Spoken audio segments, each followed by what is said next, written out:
Bueno, en esta clase ahora sí vamos a entrar en materia con el tema de cómo impactan los contaminantes que están en el agua. Pero primero vamos a identificar cómo se evalúa la contaminación del agua, cómo saber cuándo el agua está contaminada y con qué está contaminada.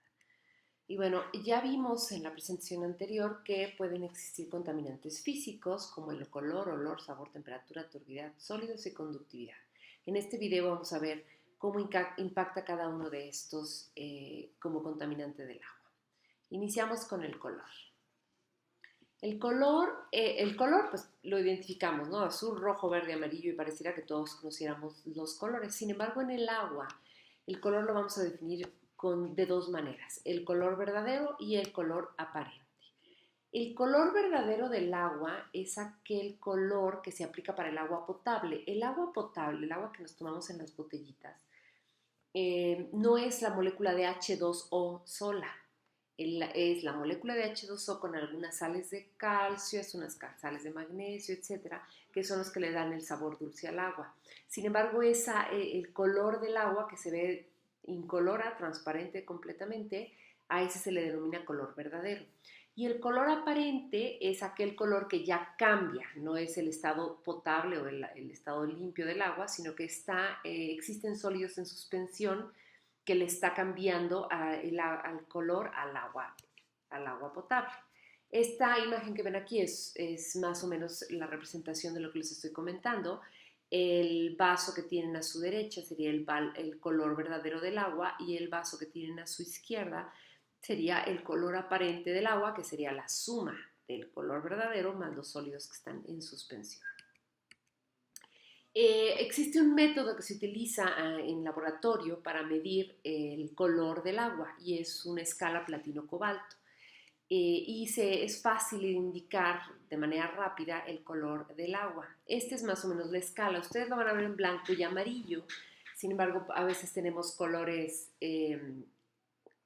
rosas, azules, verdes, pero lo que se va a medir no es el color amarillo, rojo, verde, lo que se va a medir es la intensidad del tono de color en el agua. Y esta es, digamos, la escala que se utiliza para medir el color como contaminante del agua. El color nos afecta mucho la capacidad de desinfección con cloro. Aumenta el olor, el mal olor y cambia el sabor del agua si es que están presentes, por ejemplo, unos químicos como los fenoles. ¿Por qué dice que afecta la desinfección con cloro? Si yo tengo agua con un color, que para que sea color es un mineral por ahí metálico involucrado, una sal metálica. Tengo un agua con color, pero yo la herví a lo mejor y luego la quiero desinfectar y le quiero agregar un poco de cloro para que mueran todas las bacterias. El cloro, en lugar de reaccionar con las bacterias, reacciona con la sal mineral que da el color y entonces las bacterias siguen vivas porque el cloro primero ataca o primero reacciona con los iones que hacen el color antes que haber matado a los microorganismos. Por eso es que me afecta mucho tener color dentro del agua. El color puede ser originada por iones metálicos, por sustancias húmicas, como es el plancton o algunas algas. En el agua residual industrial, cuando viene de una industria, el color normalmente viene del teñido de tela, de fabricación de pinturas, de procesar alimentos, de la minería, etc.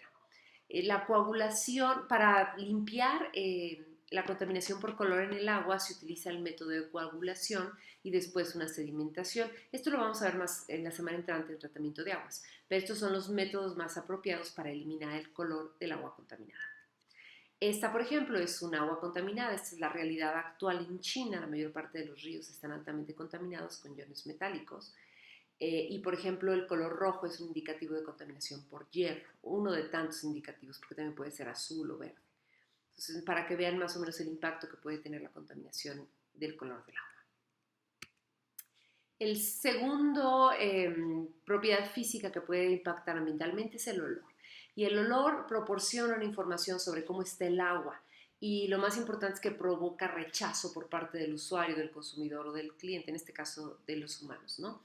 El agua potable, que sería limpia y estuviera desinfectada, debe oler y saber ligeramente a cloro, porque nosotros estamos educados a sentir el agua potable con este ligero olor a cloro, ¿sí?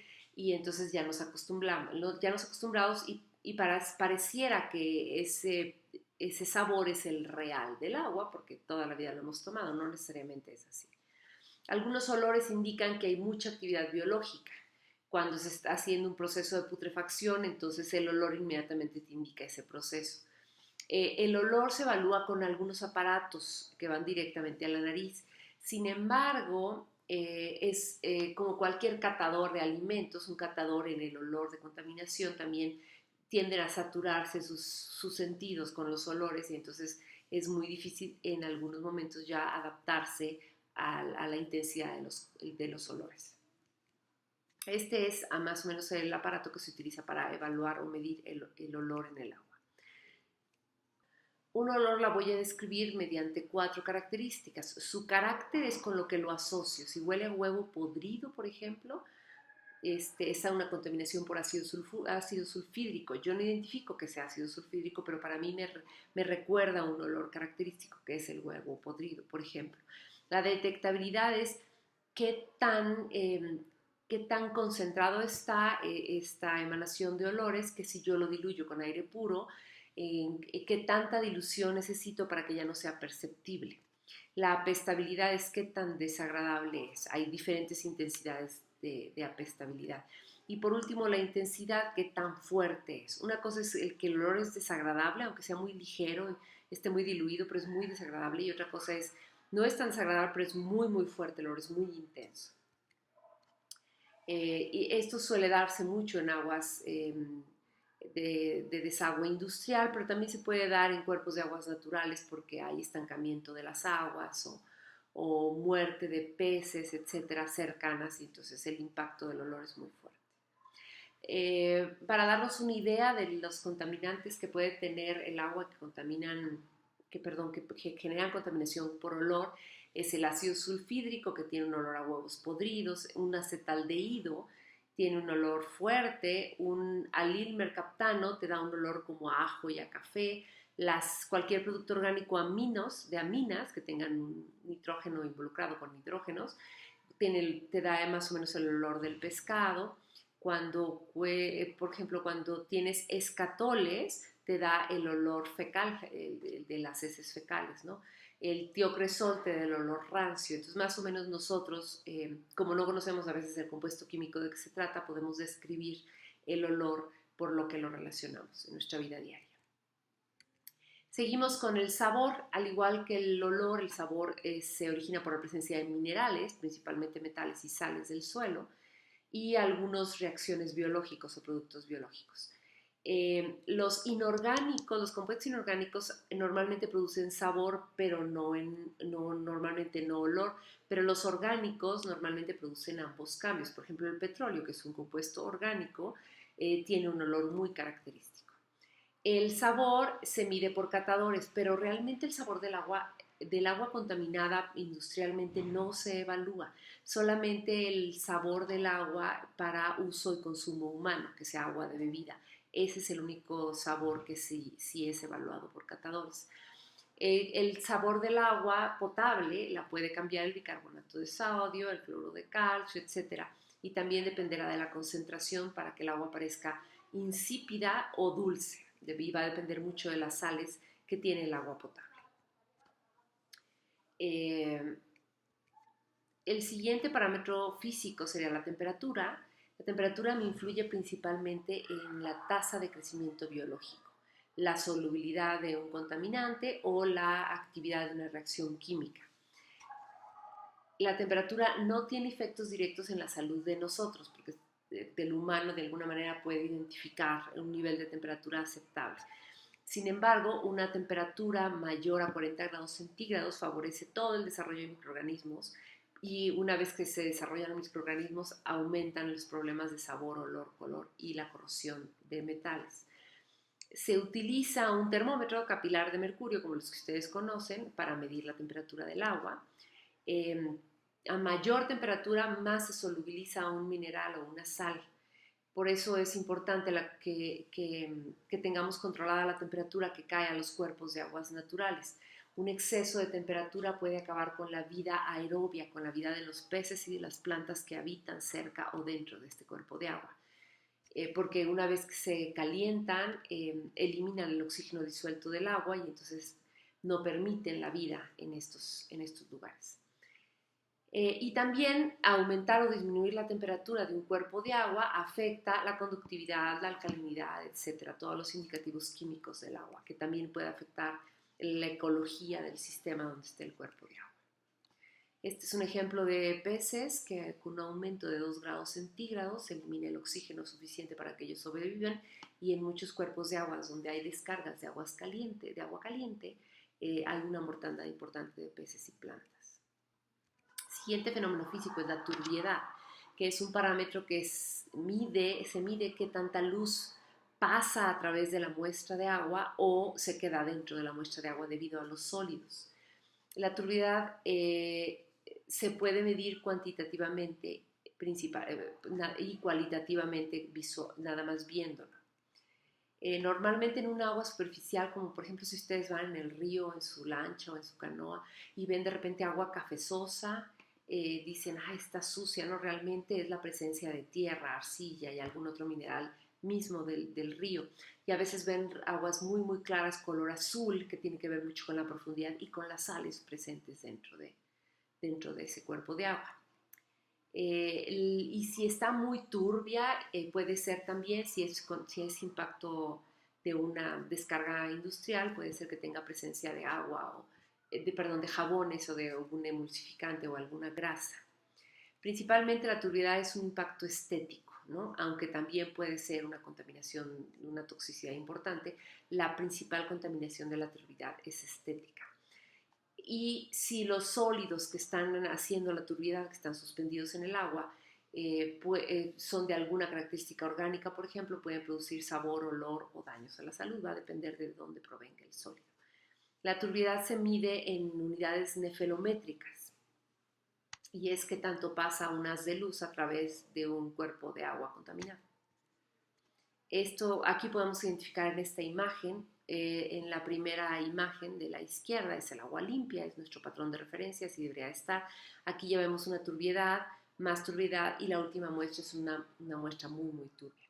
Si yo hago pasar un haz de luz por la primera muestra blanco, que es el agua limpia, el haz de luz pasa completamente directo porque no hay nada que lo absorba. Sin embargo, si yo lo hago pasar por la muestra 2, las partículas suspendidas absorben o retienen la luz y solamente dejan pasar una parte de la luz que yo estoy incidiendo en la parte frontal. Y ya en la última muestra, si yo impacto con un haz de luz, la mayor parte del haz de luz se va a quedar retenida y absorbida por los sólidos presentes y va a ser muy poca la luz que se transmita de este vaso. Después tenemos también como contaminación física la presencia de sólidos en agua. Un sólido es todo aquel residuo que queda si yo evaporo todo el agua de una muestra contaminada, ¿no? Hay muchas maneras de evaluar los sólidos en el agua. Es una prueba muy global, se utiliza mucho. Los sólidos pueden ser sales inorgánicas como carbonatos, cloruros, sulfatos, fosfatos, y puede también ser sólidos orgánicos, como por ejemplo materia fecal, o puede ser pedazos de alimentos, ¿no? Todo eso pueden ser sólidos. Los sólidos son los responsables de la dureza del agua y algunos son tóxicos, también pueden ser sólidos nutrientes, hay diferentes tipos de sólido. Y lo dijimos en el video anterior, si los sólidos son grandes, son fáciles de quitar del agua. Si los sólidos son muy, muy pequeños, son muy, muy difíciles de eliminar como contaminantes. En el agua vamos a identificar 3 tipos de sólidos difíciles de eliminar: los sedimentables, los totales y los disueltos. Estos que ven aquí, esta imagen, ustedes van a ver unos contenedores con una muestra de agua. Cuando yo tengo una muestra de agua contaminada, la tomo 1 litro del agua, la vacío en estos recipientes y doy 45 minutos a 1 hora a permitir que se sedimenten los sólidos más pesados. Como pueden ustedes ver en esta muestra que ven en la imagen, ya pasaron los 45 minutos y puedo ver que en una probeta de 1 litro tengo aproximadamente 900 mililitros de sólidos sedimentables y solamente 100 mililitros, que es la capa clara de la parte alta de la probeta, de agua clara. Entonces tengo un volumen de sólidos sedimentables que son muy, muy altos que bajan con respecto al tiempo. Estos sólidos, que son sedimentables, son sólidos que tienen un tamaño mayor y que son más densos que el agua, por lo tanto bajan. Y aquí puedo yo tener esta agua que pareciera que es un agua potable completamente limpia, pero puede ser que tenga sal, cloro de sodio, pero está disuelta. Entonces, me regreso. Los sólidos que están en la parte baja de esta probeta son los sólidos sedimentables. Los sólidos que hacen amarillenta la parte alta de la probeta no sedimentan, pero ahí se quedan como sólidos suspendidos. A estos se les llaman sólidos suspendidos. Y los sólidos presentes en una solución cuando la sal se disuelve completamente en el agua, se le llaman sólidos disueltos. Esto es básicamente lo que se establece en esta diapositiva. Los sedimentables sedimentan después de 45 minutos. Los suspendidos son sólidos que son menores a 0.45 milímetros. Y los sólidos disueltos son aquellos que, aunque yo ponga un filtro, pasan a través del filtro porque no los retiene un filtro, están desionizados dentro de la solución y entonces no los puedo filtrar, son más difíciles de eliminar. Y bueno, por último, como parámetros físicos vemos la conductividad, que representa la capacidad de una solución para transmitir la corriente eléctrica. Va a depender de qué tipo de iones hay involucrados. Normalmente deben ser iones metálicos, que son los que transfieren, metálicos o no metálicos, los que transfieren la electricidad. En general, los ácidos, las bases y cualquier sal son buenas conductoras. Los compuestos orgánicos no son buenos conductores. En el laboratorio se mide la resistencia del paso de la corriente eléctrica, ¿sí? Y la conductividad del agua residual va a depender de dónde provienen las sales y qué tipo de sales son y cuántas sales son. ¿Por qué nos afecta? Bueno, vamos a explicar con esta imagen qué es conductividad. Si yo tengo en este contenedor H2O solo, sin ninguna sal adicionada, solamente moléculas de agua, H2O, el foco no enciende. No hay ningún ion positivo y negativo que pase de un electrodo a otro. No hay ningún ion separado. Si yo le agrego cloruro de sodio en cantidades pequeñas en el contenedor número 2, entonces los cloros que son iones negativos se van a depositar al electrodo positivo y los sodios que son iones positivos se van a depositar en el electrodo negativo. Cuando hay esta transferencia de iones y se mueven de un lado a otro, entonces yo genero una pila. Entonces voy a tener una conductividad eléctrica y el foco enciende. Si yo aumento la concentración de cloruro de sodio, va a haber mucho más corriente eléctrica moviéndose entre iones y el foco enciende con mayor intensidad. Esto es simplemente el concepto de conductividad, ¿ok? Y hay iones como el vinagre, que es menos conductor, y el cloruro de sodio es más conductor, y por lo tanto vamos a tener más electricidad con uno y menos electricidad con otro. Así funcionan las pilas, que son normalmente las baterías del auto, ácido sulfúrico, ¿sí? Ahora, ¿cómo afecta la conductividad en un agua residual? El agua de mar tiene cierta conductividad, el agua potable tiene cierta conductividad, pero si yo, que es la natural y que es con la que el ecosistema sobrevive bien, si yo agrego muchas sales derivadas de una descarga de una empresa, de una industria, y agrego sales de cloro, sales de plomo, sales de mercurio, entonces voy a tener muchísima más conductividad en el agua. Y esto me va a afectar todos los procesos de alcalinidad, dureza, etcétera, que vamos a ver más adelante en el siguiente video. Y me puede impactar en todo el proceso ecológico, en el ecosistema que está viviendo, simplemente porque la conductividad del agua impacta también los procesos físico-químicos naturales que se están llevando a cabo en ese ecosistema. Bueno, aquí vimos el impacto por fenómenos, por propiedades, bueno, el impacto en el agua por propiedades físicas y cómo impactan ambientalmente. En el siguiente video vamos a ver el impacto de los contaminantes por su acción química.